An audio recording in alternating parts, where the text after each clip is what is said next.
Good afternoon, YouTube. Welcome back to my channel. Today we're in the greenhouse. It is a lovely sunny winter day, so it's pretty warm in here, fairly bright, and I am going to be doing some fertilizing of my carnivorous plants. So today I am going to be using the Maxsea fertilizer. This is just the regular 16-16-16. I wanted to show you guys how I mix it up. We'll test the parts per million so you can see how strong it is. And then I'll just sort of show you my technique of how I do this. And I usually spray I foliar feed the plants. I'm not getting deep into the pot. I just spray the leaves. And I do this probably once a month or so. So anyways, why don't I bring the camera down and we will have a look. Although I have a big bucket of Maxsea, I will be taking it out of a little jar because the bucket I actually don't keep in here. Keep it in a cool, dry place. I keep it in my house. That way we don't get any contaminants in it. Maxsea will last for a long time, so I don't want that bucket kicking around in the greenhouse. So anyways, let me bring you down and we will mix some up. Okay, so I got us looking at the sink here. I'm going to prepare it right here at the sink. Now, for directions, myself, of course we don't listen to what's on the instructions of the package for doing carnivorous plants because we know they need very minimal. I like to use about a 1/4 teaspoon per gallon. I keep it really light. I don't push it. I don't go too strong with it. I'm a big believer with carnivorous plants. Less is more. You're better to do some weekly more often than do a strong dose and burn your plants. So we're going to be making up a liter of it today, not a gallon. So we are going to have to do the 1/4 teaspoon per gallon dose, and we're going to divide that by 4 to just make 1 liter of it. So we're using a tiny amount, which is why I don't have the big bucket in here. Either a teaspoon, or in my case, because I'm using such a tiny amount, I'm just going to use this little scoop here that has a measure in it.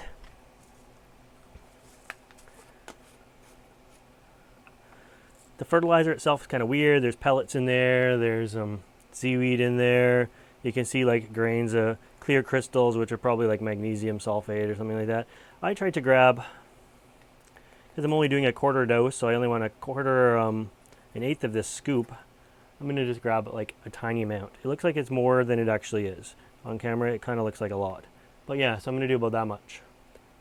Tiny amount in the bottom. And you can get a look at what the fertilizer kind of looks like here.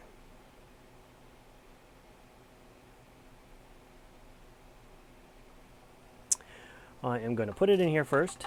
It mixes very easily, but I'm going to mix it in there and then we'll pour some back out to test it and see what the actual parts per million is, because I have never actually done that. I just know I do a week dose. So we'll find out together how strong my mix is. I have been using this mix on nepenthes. I'm just looking around. Heliamphoras, Sundews, Butterworts really sparingly, Utricularia really sparingly. So I'm just filling it with the garden hose here. I have hot water in the greenhouse, so this is just a lukewarm mix, kind of room temperature. We'll get to the 1 liter mark. Maybe a little bit more. And I'm going to put the lid on just to mix it up, and then we'll take the lid back off for a second. It's really already mixed, and it kind of comes out just a really light tea color or a light beer color. It's kind of a tinge of green, but kind of a tinge of yellow too.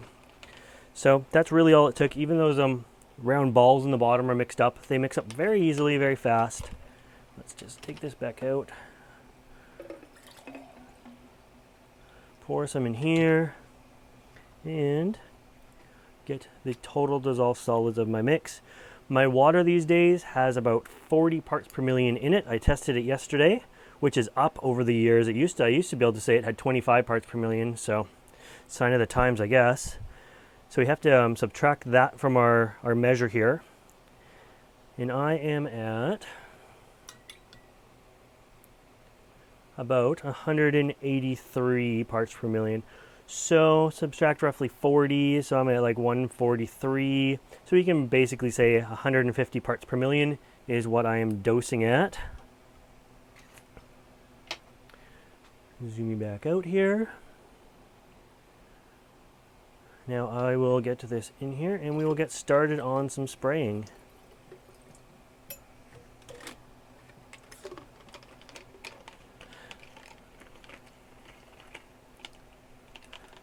Okay, let's get started. First off, we will do some small nepenthes, not seedlings, but not huge. So I'm just literally going to go like this quickly to give them a spray.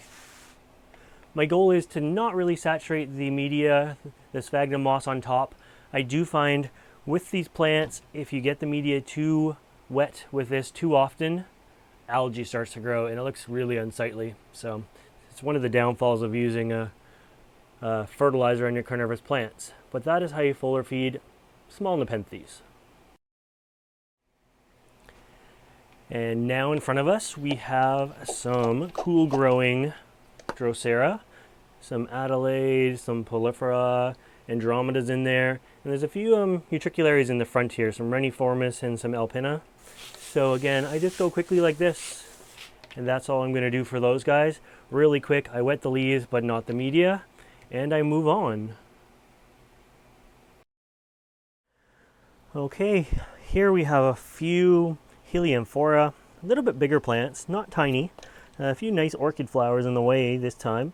Normally these wouldn't be necessarily in bloom here, so I wouldn't be spraying orchid flowers directly, but we'll try to move them out of the way. And I give it a good spray.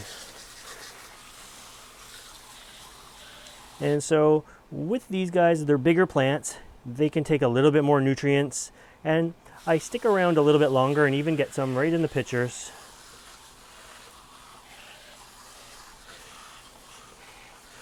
I don't know that I would do this that heavily with tiny Heliamphoras, like seedling size. I would just give it a quick spray and move on. But if some algae grows in this media, it's no big deal. It's not going to hurt the plants at all. And like I say, they're fairly hungry plants, so I do something like that for them. I'm still not trying to hit the media, but if I do, that's okay.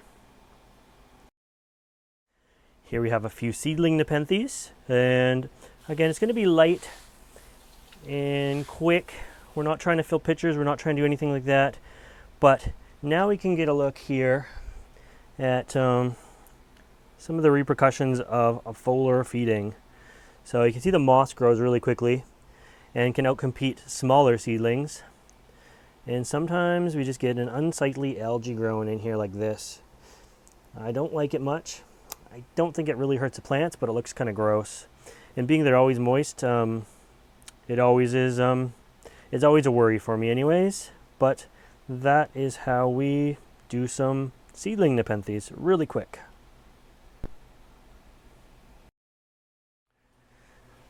And on to Cephalotus. So I did something interesting with my Cephalotus this year. Instead of just keeping on the highland side of the greenhouse, I put them in a temperate greenhouse, and I let them get to basically freezing temperature. It really knocked them back, it really slowed them down.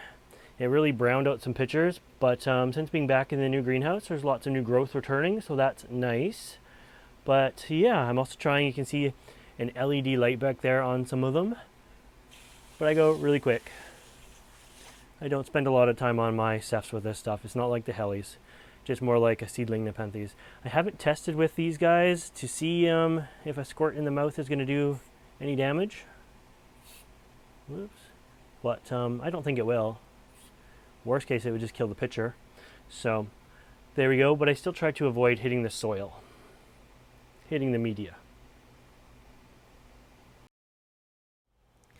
And off to some Butterworts. So these guys I do with caution. I make sure the mist sitting is very fine, and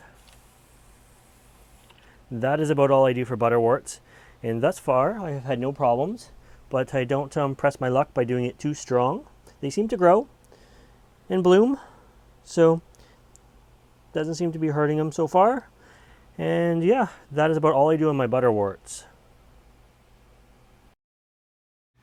Okay, here is a reasonably dormant King Sundew, looking pretty tiny right now, being it's the middle of winter.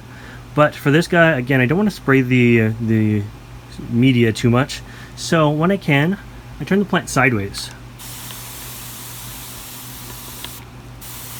And I can avoid the media pretty good that way. And just like so, he's just full of dew, and the media didn't really get wet. my Drosera Magnifica. They are doing well as well. So same thing with these guys. You can see it's eating a moth right now. They really wrap their tentacles around there a few times. So anyways, I turned the pot sideways, and with this species we don't know exactly how much soil fertilization it can handle, so I really try to avoid soil fertilization if I can. And give it a good dose like that. Wait till the drips are gone, and there we go. Only a few drips will hit the media and we're good to go on that guy.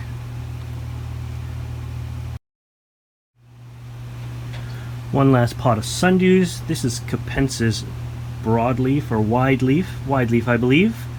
And so in this pot I'm not too worried about if the media gets wet or whatever, but I give it a good spray just like so. And if we come back in half an hour, my guess is these tentacles will be all curled up around the dew. They think it caught some real food. So if I think about it, I'll show you these at the end of the video.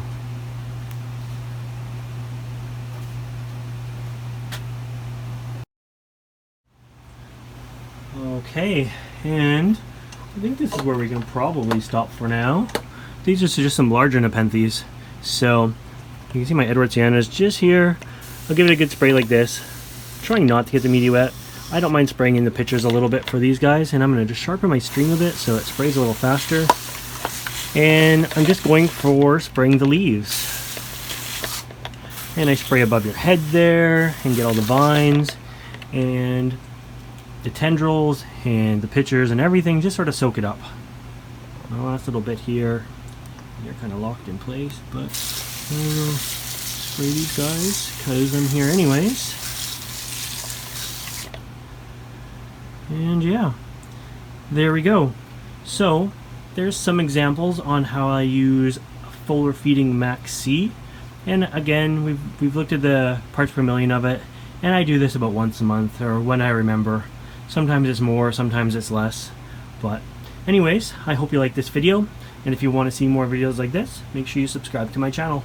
And as always, thanks for watching. Bye guys. Here is a quick look at some of the Capensis leaves curling around after the fertilizer. You see they're curling right around it. They all haven't started yet, but some of them have. They're starting to move.